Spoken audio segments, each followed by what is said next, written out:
ডাকসুর আয়োজন যে কোনো বিবেচনায় চ্যালেঞ্জিং।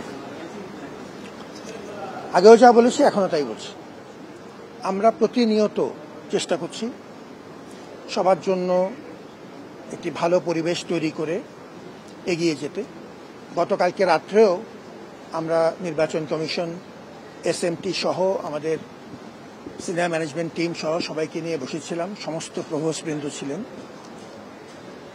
আমরা প্রতিনিয়ত কাজ করছি সমস্যা যেখানে আছে সেটি সমাধান করা, এবং বড় দাগে যে কনসার্নসগুলো এসছে সেই কনসার্নগুলোকে আমরা এক এক করে অ্যাড্রেস করার চেষ্টা করছি।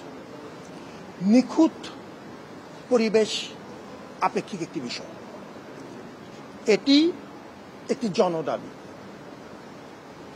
এবং আমরা 9-10 মাস ধরে সবার সাথে আলাপ করে, অংশীজনদের সাথে আলাপ করে, সাংবাদিকদের সাথে আলাপ করে আমরা সবাই মিলে মাঠে নেমেছি। সমস্যা আসছে, সমাধানের চেষ্টা করে যাচ্ছি। এখন পর্যন্ত আমাদের ছাত্র সংগঠনগুলো যে আচরণ করেছে তাতে আমরা আশাবাদী। অনেক রকম তাদের নিজস্ব মতভেদ, মতানৈক্য থাকা সত্ত্বেও বড় দাগে তারা ডাকসুতে অংশ নিচ্ছে। অত্যন্ত আনন্দ এবং উদ্দীপনা সাধারণ শিক্ষার্থীদের মধ্যে ছড়িয়ে যাচ্ছে, সেটি আমাদের বিরাট একটি শক্তি। এটি এককভাবে ঢাকা বিশ্ববিদ্যালয়ের প্রশাসন কিংবা একটি নির্ধারিত মহলের বিষয় না।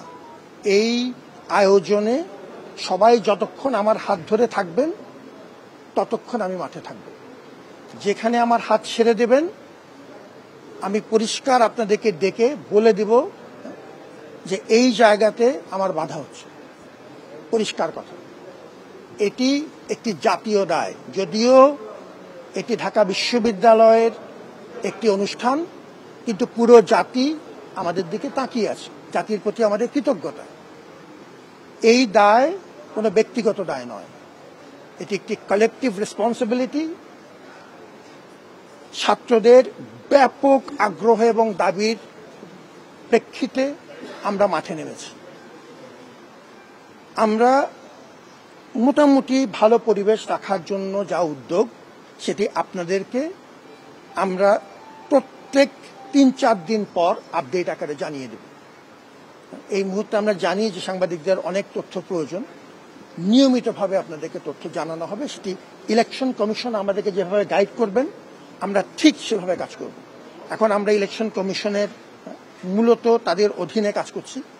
প্রশাসনের তরফ থেকে তাদের সর্বত সহযোগিতা দেওয়া হচ্ছে। আপনারা যে কোনো রকম তথ্য প্রশ্ন তাদেরকে করতে পারবেন। আমার দিক থেকে কথা খুব পরিষ্কার, আমার কোনো ম্যাজিক বুলেট নেই, আমি কোনো সুপার হিউম্যান নই। আমি আপনাদের সবাইকে সাথে নিয়ে সমস্ত অংশীজনদের সাথে সিস্টেম্যাটিক আলোচনা করে 70টির বেশি মিটিং আলোচনার পরে আমরা এতটুকু এগিয়েছি। সবাই যতক্ষণ আমার সাথে থাকবেন ততক্ষণ এই প্রক্রিয়া চলবে। যখন আপনি হাত ছেড়ে দিবেন আমি সবাইকে ডেকে এনে বলে ঠিক কোন পর্যায়ে আছি সেটা আপনাকে জানিয়ে দেব।